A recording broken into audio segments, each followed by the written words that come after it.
Periods ಅಂದರೆ ಏನು? ಈಗಲೂ ಕೂಡ ತುಂಬ ಜನರಿಗೆ ಇದ್ರ ಬಗ್ಗೆ ಡೌಟ್ ಇರುವಂಥದ್ದು. ಇದು ಸಹಜವಾಗಿ ಆಗುವಂಥ ಪ್ರಕ್ರಿಯೆ. ಹೇಗೆ ನಮಗೆ ಹಸಿವಾಗುತ್ತೆ, ಹೇಗೆ ನಮಗೆ ಯೂರಿನ್ ಪಾಸ್ ಮಾಡಬೇಕು, ಮೂತ್ರ ವಿಸರ್ಜನೆ ಅಥವಾ ಟಾಯ್ಲೆಟ್ಟಿಗೆ ಹೋಗಬೇಕು, ಮೋಷನ್ ಪಾಸ್ ಮಾಡಬೇಕು ಅನ್ಸುತ್ತೆ, ಅಂತಹ ಸಹಜ ಪ್ರಕ್ರಿಯೆ ಇದು. ಮುಂಚಿತವಾಗಿ ಆ ಟೆನ್ಷನ್ ಹೆಂಗೆ ಸ್ಟಾರ್ಟ್ ಆಗುತ್ತೆ ಅಂದರೆ, ಈಗ ಪೀರಿಯಡ್ಸ್ ಆದ 1 ವಾರ ನೆಮ್ಮದಿಯಾಗಿರ್ತೀವಿ ಆಲ್ಮೋಸ್ಟ್ ಮಹಿಳೆಯರು. ಅದಾದಮೇಲೆ ಟೆನ್ಷನ್ ಸ್ಟಾರ್ಟ್ ಮಾಡ್ಕೋತಾರೆ, ಇನ್ನು ನನ್ನ ಪೀರಿಯಡ್ಸ್ ಇದೆ ಅಂತ. ಸಾಮಾನ್ಯವಾಗಿ ಪೀರಿಯಡ್ಸ್ ಅಂದರೆ 28 ದಿನಗಳ ಒಂದು ಸೈಕಲ್ ಅಲ್ವಾ? ನಾರ್ಮಲ್ ಆಗಿರುವಂಥದ್ದು 28 ದಿನ. ಕೆಲವರಿಗೆ 1-2 ದಿನ ಹೆಚ್ಚು ಕಮ್ಮಿನೂ ಆಗ್ಬೋದು. ಅಂದರೆ ಹಿಂದಿನ ಕಾಲದಲ್ಲೆಲ್ಲ ತುಂಬ ಡಿಲೇ ಆಗ್ತಾ ಇತ್ತು, ಅಂದರೆ ಬೇಗ ಆಗೋದಲ್ಲ, ತುಂಬ ಡಿಲೇ ಆಗ್ತಾ ಇತ್ತು ಪೀರಿಯಡ್ಸ್ ಎಲ್ಲ. ಈಗ ನಮ್ಗೆ ಗೊತ್ತಿರೋ ಹಾಗೇನೆ ಈಗ 10th ಸ್ಟ್ಯಾಂಡರ್ಡ್ ಎಲ್ಲ ಆದರೆ, ಕೆಲವರೆಲ್ಲ PUC ಆಗಿರೋರಿದೆ, ಡಿಗ್ರಿಲಾಗಿರೋರಿದೆ, ಬಂದ್ಮೇಲೆ ಆಗೋದು ಮುಂಚೆ. ಹೌದು. ಯಾಕೆ ಇಷ್ಟು ಅರ್ಲಿ ಏಜಲ್ಲಿ ಈಗ ಪೀರಿಯಡ್ಸ್ ಆಗ್ತಾ ಇದೆ ಅಂತ? ಇದು ಇತ್ತೀಚಿನ ದೊಡ್ಡ ಸಮಸ್ಯೆ. ಮುಖ್ಯವಾಗಿ ಸಿಟಿಗಳಲ್ಲಿ ಜಾಸ್ತಿ ಆಗ್ತಾ ಇದೆ. ಹಳ್ಳಿಯಲ್ಲಿ ಹೆಣ್ಮಕ್ಳು ಪೀರಿಯಡ್ಸ್ ಆಗೋ ಏಜ್ ಏನಿದೆ, ವಯಸ್ಸು, ಅದಕ್ಕೆ ಕಂಪೇರ್ ಮಾಡಿದರೆ ನಗರಗಳಲ್ಲಿ ಬೇಗ ಆಗ್ತಾ ಇದ್ದಾರೆ. ಇತ್ತೀಚೆಗೆ ನಾವು ಮುಂಚೆ ಎಲ್ಲ ಏನಾಗೋದು, ಮಕ್ಕಳಿಗೆ ಎಲ್ಲ ವಿಚಾರಗಳು ತಿಳಿತಾ ಇರಲಿಲ್ಲ. ಈಗ ಬಿಕಾಸ್ ಆಫ್ ಈ ಸೋಷಿಯಲ್ ಮೀಡಿಯಾ, ಇಂಟರ್ನೆಟ್ ಎಲ್ಲ ಬಂದಿರೋದ್ರಿಂದ ಅವರ ವಯಸ್ಸಿಗೆ ಮೀರಿದ ವಿಚಾರಗಳು ಅವ್ರಿಗೆ ಸಿಗ್ತಾ ಇದೆ. ಹೌದು. ಅಂಥ ಕಂಟೆಂಟ್ಗಳನ್ನು ಅವರು ನೋಡಿದಾಗ ಸಹಜವಾಗಿ ಮಾನಸಿಕವಾಗಿ ಭಾವನೆಗಳು ಚೇಂಜ್ ಆಗ್ತಾ ಹೋಗಬಹುದು ಮಕ್ಕಳದ್ದು. ಈ ಕಾರ್ಯಕ್ರಮದ ಪ್ರಾಯೋಜಕರು RM ಸಂಪೂರ್ಣ ಫುಡ್ ಪ್ರಾಡಕ್ಟ್ಸ್. ಉತ್ತಮ ಆರೋಗ್ಯಕ್ಕಾಗಿ ರುಚಿಕರ ಆಹಾರ ಪದಾರ್ಥಗಳು, ಪ್ರತಿ ತುತ್ತಿನಲ್ಲೂ ಅಮ್ಮನ ಕೈರುಚಿ. RM ಸಂಪೂರ್ಣ.comಗೆ ಭೇಟಿ ನೀಡಿ, ಇಂದೇ ಆರ್ಡರ್ ಮಾಡಿ.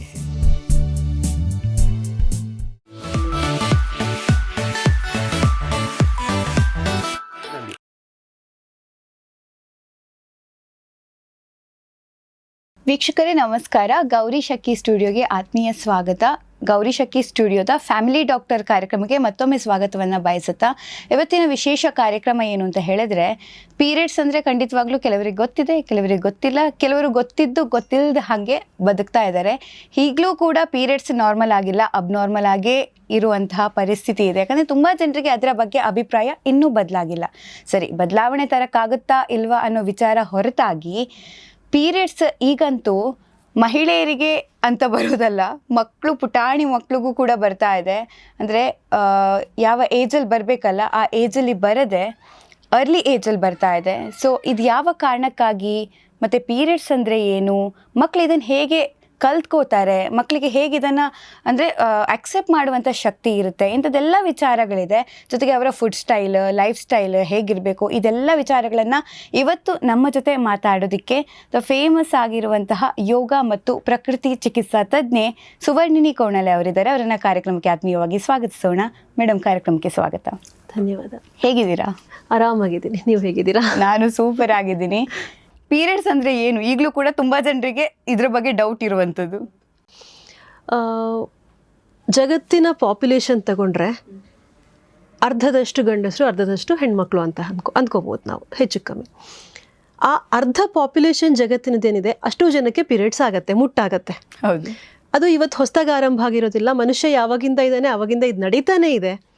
ಆದರೂ ಕೂಡ ಇವತ್ತಿಗೂ ಮುಟ್ಟಂದರೆ ಏನು, ಪೀರಿಯಡ್ಸ್ ಅಂದರೆ ಏನು, ಋತುಸ್ರಾವ ಅಂದರೆ ಏನು ಅಂತ ಹೆಚ್ಚಿನ ಗಂಡಸರಿಗಂತೂ ಗೊತ್ತೇ ಇಲ್ಲ.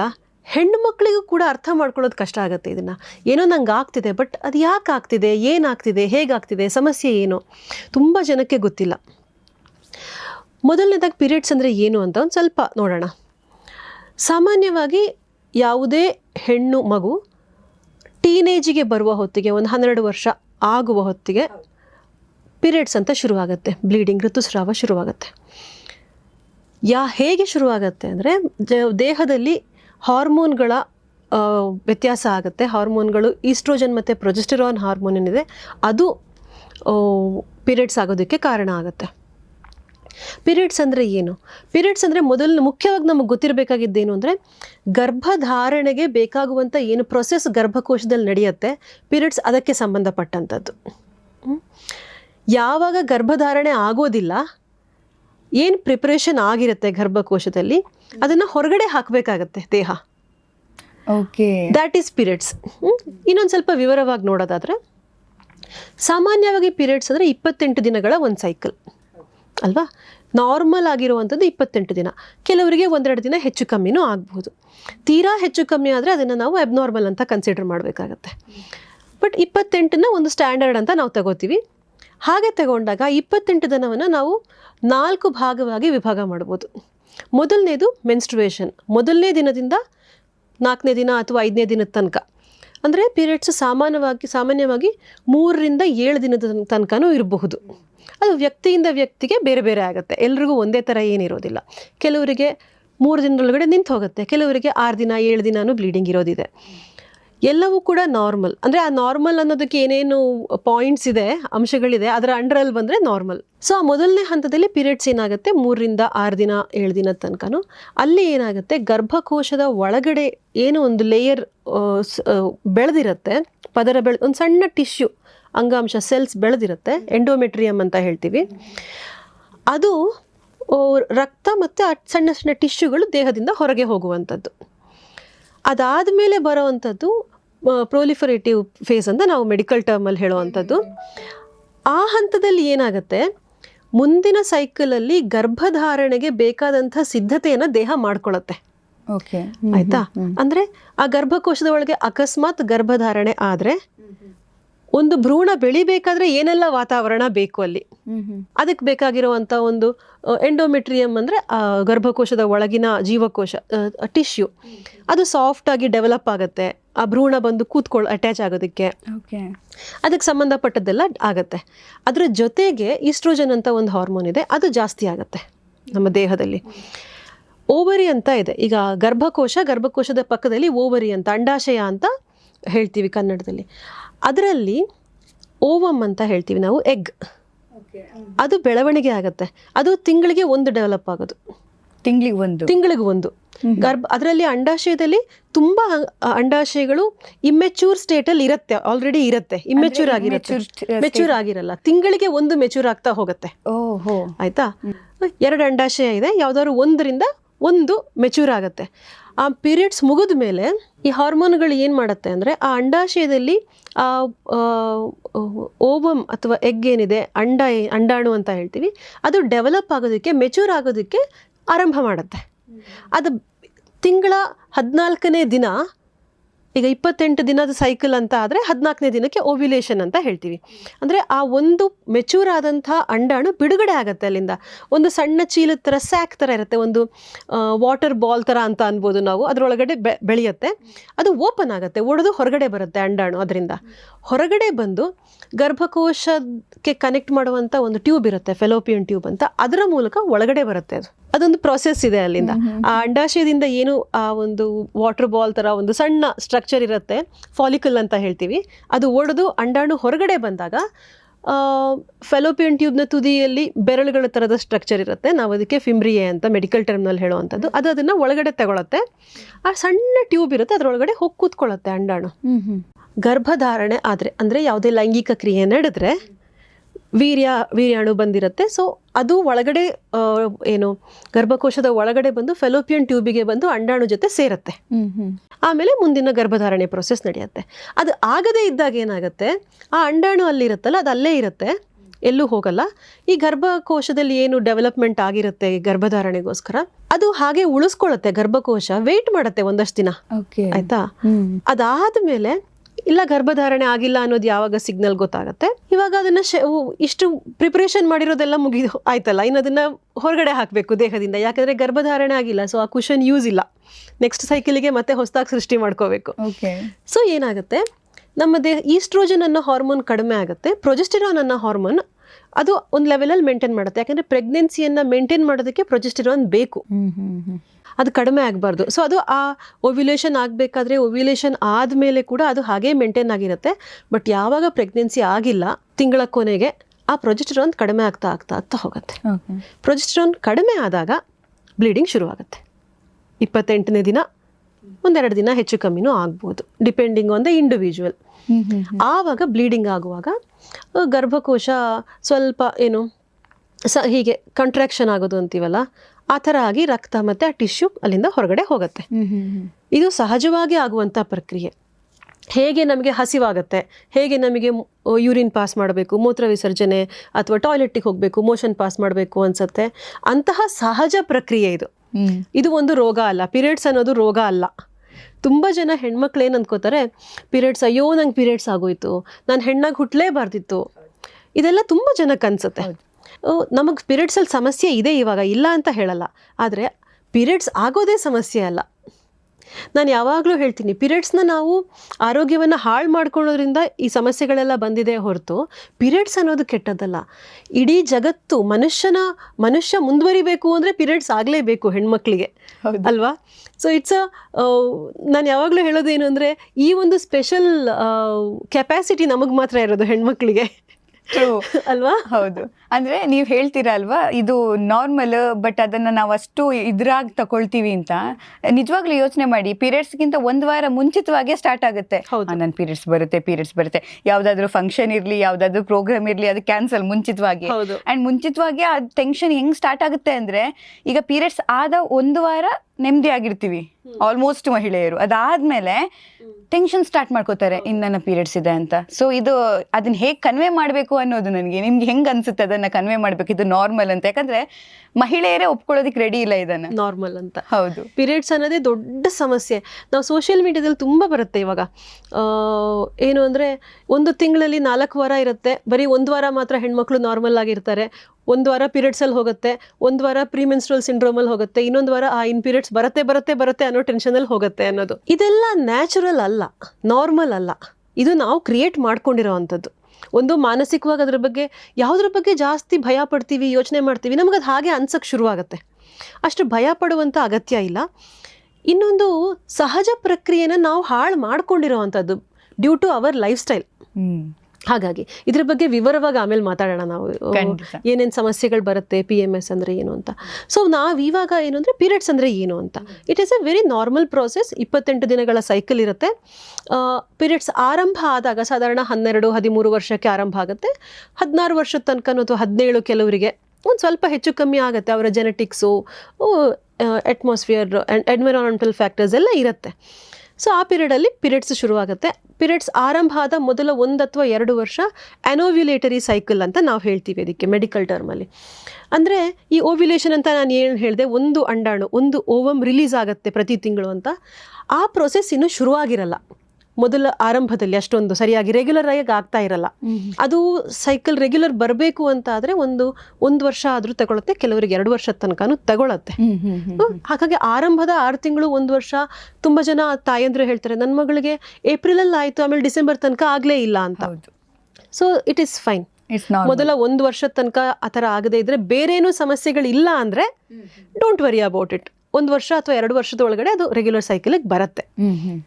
ಹಾಗಾಗಿ ತಲೆ ಕೆಡಿಸ್ಕೊಳ್ಳೋ ಅಂಥದ್ದು ಏನೂ ಇಲ್ಲ. ಹೌದು. ಅಂದ್ರೆ ಹಿಂದಿನ ಕಾಲದಲ್ಲೆಲ್ಲ ತುಂಬಾ ಡಿಲೇ ಆಗ್ತಾ ಇತ್ತು, ಅಂದ್ರೆ ಬೇಗ ಆಗೋದಲ್ಲ, ತುಂಬಾ ಡಿಲೇ ಆಗ್ತಾ ಇತ್ತು ಪೀರಿಯಡ್ಸ್ ಎಲ್ಲ.